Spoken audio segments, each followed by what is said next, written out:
লেবুরে, অনেকক্ষণ ধরে বসে আছি, স্যার এখনো আসছে না, একটা গান টান শোনা নাকি? হ্যাঁ রে লেবু, কালু ঠিকই বলেছে, অনেকক্ষণ ধরে চুপচাপ বসে আছি, চট করে একটা গান শুনিয়ে ফেলতো ব্রো। যদি স্যারটো চলে আসে আর আমি যদি ফেসে যাই, তার দায়টো কে নেবে? তুই নিবি? স্যার এখন আসবে না, তোর ফাঁসার কোনো চান্সই নেই, তুই গান গেয়ে যা ব্রো। তুই কি করে জানলি স্যার তো আসবে নাই?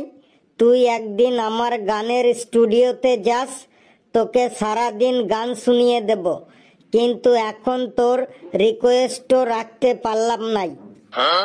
লেবুরে, ঘেটু ঠিকই বলেছে, আজকে স্যারের আসতে একটু দেরি হবে। আমি স্কুলে আসার সময় দেখলাম স্যার পুকুরে গরু চান করাচ্ছে। হেলু ভাই, তুই ঠিক বলছিস বটে, স্যার তো গরু চান করাচ্ছে। ঠিক মানে?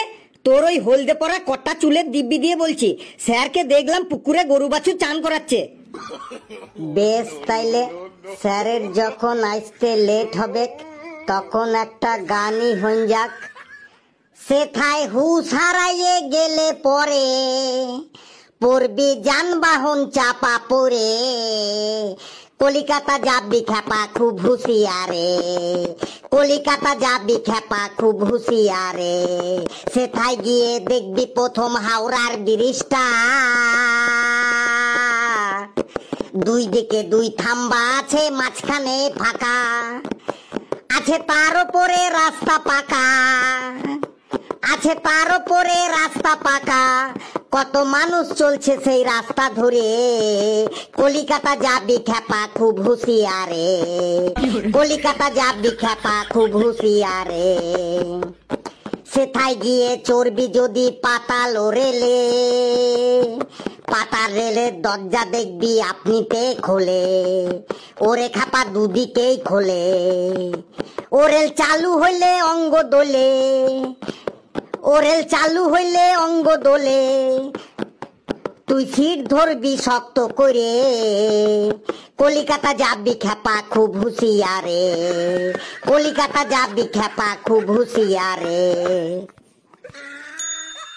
কে কে কে আবার ক্লাসে উচ্চ স্বরে গান গাইছে? কই স্যার, ক্লাসে তো কেউ গান গায়নি। ফেলু, তুই কে আমাকে বোকা পেয়েছিস?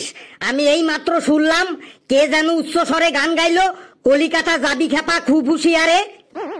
না স্যার, ওই কাল্লু গরমের ছুটিতে কলিকাতা বেড়াতে যাবে, তো তাই লেবু ওই কাল্লুকে বোঝাচ্ছিল কলিকাতা গেলে কিভাবে যেতে হবে। তাই বলে অত জোরে জোরে চিল্লিয়ে চিল্লিয়ে বোঝাতে হবে? সেটা তো আস্তে আস্তেই বলা যায়। স্যার, ওই কাল্লু একটু কানে কম শোনে, তো তাই ওই লেবু একটু জোরে জোরে বলছিল। ঠিক আছে ঠিক আছে, আর তোকে লেবুর হয়ে ওকালতি করতে হবে না। তোদের পড়াতে পড়াতে আমার মাথায় টাক পড়ে গেছে, তোরা যে সব কটা কি এক একটা গুপি যন্ত্র, সেটা কি আমি জানি না? তোরা হা করে দাঁড়িয়ে আছিস যে, বস সবাই। Good morning sir. এই, তোদের কারো কাছে সারাশি আছে? স্যার, সারাশি দিয়ে কি হবে? সারাশি দিয়ে তোর জিভ আজ আমি টেনে ছিঁড়ে ফেলবো। তোকে আমি 1 বছর ধরে বলে আসছি, ঘেটু অত উচ্চ স্বরে গুড মর্নিং বলবি না। তোর এই গুড মর্নিং শুনে আমি ভয় পেয়ে যাই, আর ডেইলি সন্ধ্যাবেলা ওঝা বাড়ি আমাকে ঝাড়াতে যেতে হয়। আজ আমি তো জিভ টেনে ছিঁড়ে ফেলবই ফেলবো। সরি স্যার, আর কোনোদিনও হবে না। আর আমি শুনবো না। তুই ডেইলি ডেইলি আমাকে ভয় ধরাবি আর ডেইলি ডেইলি সরি বলবি, তো জিভ আজ আমি টেনে ছিঁড়বই ছিঁড়বো। স্যার, ওই লেবুর দিব্যি দিয়ে বলছি, আর কোনোদিন আমি উচ্চ স্বরে গুড মর্নিংও বলবো না, আর আপনাকে ভয়ও ধরাবো না। ঘেটু, তুই আমার নামে দিব্যি দিয়ে তুই আবার আমাকে বিপদে ফেলতে চাইছিস কেন? দিব্যি দিতে হয় তুই নিজের নামে দে না। লেবু ব্রো, তোর নামে তো শুধু একটু দিব্যি দিয়েছি, তোকে চত্থাপ্পড় তো দেইনি। আবার তুই লেবুর মুখে মুখে কথা বলছিস? বস চুপচাপ। এই, সবাই অ্যাটেনশন হয়ে যা, আজ তোদের আমি ইংলিশ ক্লাস নেব।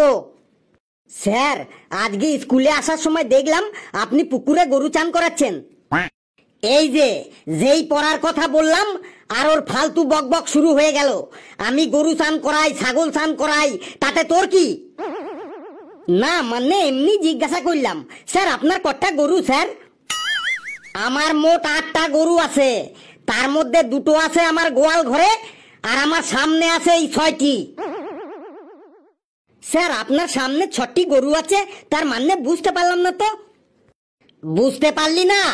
এই তোরা 6 জন আছিস, আমার 6টা গুণধর গরু। স্যার, আপনি পড়াশোনা শুরু করুন। Continue continue. তো my dear student, I will ask you some question in English and you will answer them correctly. Okay? Yes, sir. Yes, sir. Yes, sir. Yes, sir. Yes, sir. ঘেটু আসতে আর লেবু সবাই yes sir বললো, কিন্তু তুই yes sir বললি না যে? Sir, English ক্লাসটা আমার ভালো লাগে না, তাই আমি ইয়েস স্যার বলিনি। কেন ইংলিশ ক্লাস তোর ভালো লাগে না কেন? স্যার, ইংরেজরা আমাদের দেশটাতে 250 বছর ধরে রাজত্ব করে লুটপাট করে গেছে, তাই ইংলিশ আমার ভালো লাগে না বটে। ওসব দার্শনিকদের মতো কথাবার্তা স্যার, আর পড়াশোনায় মন দে। বেশ, তাইলে ইংলিশটাতে কোয়েশ্চেন করুন। লেবু, তুই দাঁড়া, তুই বল, আমার বাবা হয় একজন ডাক্তার, এটা ইংরেজিতে কি হবে? Sir, my father is a hospital. কি বললি তুই? মাই ফাদার ইজ এ হসপিটাল? তুই তোর বাবাকে মানুষের থেকে ডাইরেক্ট বিল্ডিং বানিয়ে ফেললি।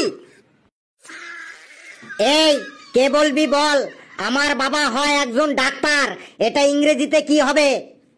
স্যার, আমি বলছি my father is a doctor. Very good Hablu, sit down. আর লেবু, তুই 2 হাত তুলে দাঁড়িয়ে থাক। ঘেটু, তুই দাঁড়া, তুই বল, আই অ্যাম ভেরি হাংরি, এটা বাংলাতে কি হবে? Sir, I am very hungry, এটা বাংলাতে হবে আমার পেটে ছুঁচয় ডন মারছে। বলিস কি? আই অ্যাম ভেরি হাংরি মানে আমার পেটে ছুঁচয় ডন মারছে? স্যার, আমি বলছি আই অ্যাম ভেরি হাংরি মানে আমার খুব খিদে লেগেছে।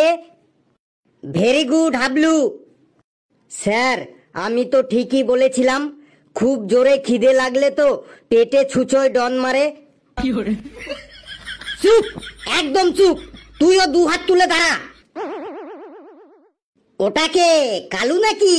কালু, তুই দাঁড়া, তুই বল, ফেলু গেল তো গেল আর ফিরে এলো না, এটা ইংরেজিতে কি হবে? স্যার, ফেলু গেল তো গেল আর ফিরে এলো না, এটা ইংরেজিতে হবে ফেলু ইজ গন, গন তো গন, গনগনা গন গন। কি বললি তুই? ফেলু গেল তো গেল আর ফিরে এলো না, এটা ইংরেজিতে হবে ফেলু ইজ গন, গন তো গন, গনগনা গন গন। কি সাংঘাতিক ট্রান্সলেশন রে বাবা। এই, তুইও ওদের মতো 2 হাত তুলে দাঁড়াতো। স্যার, আমি বলছি ফেলু গেল তো গেল আর ফিরে এলো না, এটা ইংরেজিতে হবে Felu left and never come back. একদম ঠিক বলেছিস হাবলু। এই তুই একাই এই ক্লাসটার মান সম্মানটাকে একটু বাঁচিয়ে রেখেছিস। পেশি, তুই দাঁড়াতো, তুই বল টেন্স কয় প্রকার আর কি কি? স্যার, ট্রেন 3 প্রকার, ডিজেলের ট্রেন, ইলেকট্রিক ট্রেন আর বুলেট ট্রেন। আমি ওকে জিজ্ঞাসা করলাম ইংরেজিতে টেন্স কয় প্রকার ও কি কি, আর ও অ্যান্সার দিল ট্রেন 3 প্রকার, ডিজেলের ট্রেন, ইলেকট্রিক ট্রেন আর বুলেট ট্রেন। এই, তুইও 2 হাত তুলে দাঁড়াতো। স্যার, আমি বলছি ইংরেজিতে টেন্স 3 প্রকার, পাস্ট টেন্স, প্রেজেন্ট টেন্স আর ফিউচার টেন্স। একদম রাইট অ্যান্সার হাবলু। স্যার, আমার মাথাটা টনটন করছে, একটু বসবো? এই তোর আবার পুরনো রোগ শুরু হয়ে গেল ঘেটু। সত্যি স্যার, মাথাটা টনটন করছে আর পা দুটো ঝনঝন করছে। ঠিক আছে, তোকে আর একটা কোশ্চেন ধরছি, যদি রাইট অ্যান্সার দিতে পারিস তাহলে বসবি। তাড়াতাড়ি করুন স্যার। বলতো, আমরা বিশ্বকাপ জিতেছি, এটা ইংরেজিতে ট্রান্সলেট করলে কি হবে? স্যার, আমরা বিশ্বকাপ জিতেছি, এটা ইংরেজিতে হবে hip hip hurray, hip hip hurray, hip hip hurray. আমরা বিশ্বকাপ জিতেছি, এটা ইংরেজিতে হিপ হিপ হুররে হবে। হ্যাঁ স্যার, যে কোনো কাপ জেতার পর সবাই বলে হিপ হিপ হুররে। আমাকে আর রাগাস না গেটু, অনেক কষ্ট করে রাগটা চেপে আসি, এবার কিন্তু একটা অঘটন ঘটিয়ে দেব। তোর মাথা টনটনি করুক আর পা ঝনঝনি করুক, তুই দু হাত তুলে দাঁড়িয়ে থাক। স্যার, আমরা বিশ্বকাপ জিতেছি, এটা ইংরেজিতে হবে we won the world cup. Absolutely right answer Hablu. Sir, আমি একটু বসবো, হাত দুটা ভারান গেছে। যতই তোর হাত ভারিয়ে যাক, তোকে আমি বসতে দেব না। প্লিজ স্যার, 2 মিনিট বসবো, তারপরে আবার দাঁড়ান যাব। ঠিক আছে, তোকেও আরেকটা কোশ্চেন ধরি, যদি রাইট অ্যান্সার দিতে পারিস তাহলে 2 মিনিটের জন্য বসতে পারবি। জলদি করুন স্যার। তুই বলতো, সিগারেট খেলে তাড়াতাড়ি মৃত্যু হবে, এটা ইংরেজিতে কি হবে? স্যার, সিগারেট খেলে তাড়াতাড়ি মৃত্যু হবে, এটা ইংরেজিতে হবে সিগারেট ইটিং অ্যান্ড তৎকালে পটলডাঙ্গা টিকিট কাটিং। কি বললি? সিগারেট ইটিং অ্যান্ড তৎকালে পটলডাঙ্গা টিকিট কাটিং? তোরে ইংলিশ শুনলে ইংরেজরা আমাদের দেশ থেকে আরো 100 বছর আগে চলে যেত। স্যার, বসবো? না, তুই দাঁড়িয়েই থাক। স্যার, আমাকে কিছু ধরবেন না? তোকে তো ধরতে মন চায়, কিন্তু তুই তো আবার সেই কি যে উল্টো পাল্টা শুরু করে দিবি, সেটাই ভয় লাগে। Sir, I am promise that I don't give any answer in উল্টো পাল্টা। তুই কি বলতে চাইছিস বাংলায় বল। বললাম স্যার, আমি প্রতিজ্ঞা করছি যে আমি আর কোনো উল্টো পাল্টা অ্যান্সার দেব না। ওকে ইংলিশে কোশ্চেন করলে তো আবার সেই উল্টো পাল্টা ইংলিশ বলে আমাকে অজ্ঞান করে ছাড়বে, তার থেকে ওকে বাংলাতেই কোশ্চেন করি। ফেলু, চৈত্র সেল কাকে বলে জানিস? হ্যাঁ স্যার, জানি। Many many accessory and the জিনিসপত্র is selling in 30%, 50%, 60% discount in the মার্কেটে অফ দ্য চৈত্র মাসে। This is called Chaitra sale. So the Chaitra sale is the very important in our life. থাক থাক থাক বাবা ফেলু, তোকে আর ইংলিশ বলতে হবে না, তুই বাংলাতেই চৈত্র সেল নিয়ে তোর একটা কাহিনী বল। স্যার, বাংলাতে চৈত্র সেল নিয়ে আমার কাহিনী বলছি স্যার। স্যার, চৈত্র মাসে প্রত্যেকটা দোকানদার তাদের জিনিসপত্রের দাম আগে থেকেই 30%, 40%, 50% বাড়িয়ে লিখে তারপরে কাস্টমারের কাছে 30%, 40%, 50% ডিসকাউন্টে বিক্রি করে, তাকে চৈত্র সেল বললে।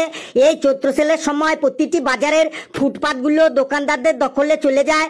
প্রত্যেকটা দোকানদাররা এই সময়ে 2-4 জন করে টেম্পোরারি লোক ভাড়া করে শুধুমাত্র চেল্লানোর জন্য কেউ চিল্লিয়ে ওঠে, এই মেয়েদের নাইটি হয়ে গেল 150 করে, 150 করে, 150 করে। আবার কেউ অন্যদিক থেকে চিল্লিয়ে ওঠে, এই ছেলেদের বারমুন্ডা হয়ে গেল 100 করে, 100 করে, 100 করে। আবার কেউ কেউ তো বললে ওঠে, এই বিছানা চাদর হয়ে গেল জলের দরে ফলের রস, জলের দরে ফলের রস, মাত্র 200 করে দুটো, 200 করে দুটো। ফেলু, ওই তোর 150-200 বাদ দে, চৈত্র সেলে তোর কাহিনী শুরু কর।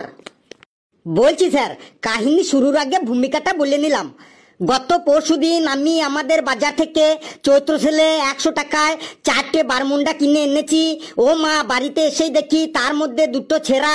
তখন আমি ওই ছেঁড়া বারমুন্ডা 2টো সেলাই করার জন্য আমাদের পাড়াতেই দর্জির বাড়িতে গেলাম। গিয়ে দেখি দর্জির দোকান বন্ধ। দর্জি তার মেয়ে জামাইয়ের সাথে কাশ্মীর বেড়াতে গেছে। কাশ্মীরের আবহাওয়াটা খুবই ঠান্ডা, শুনেছি ওখানে খুব ভালো আপেল হয়, আর আপেল খাওয়া স্বাস্থ্যের পক্ষে খুবই ভালো। এই তুই থাম থাম, তোকে আমি তোর চৈত্র সেলের কাহিনী বলতে বললাম, আর তুই দর্জি, কাশ্মীর, আপেল কি বলছিস এসব? স্যার, কাহিনী কার? তোর? তাহলে চুপচাপ শুনে যান। আপেল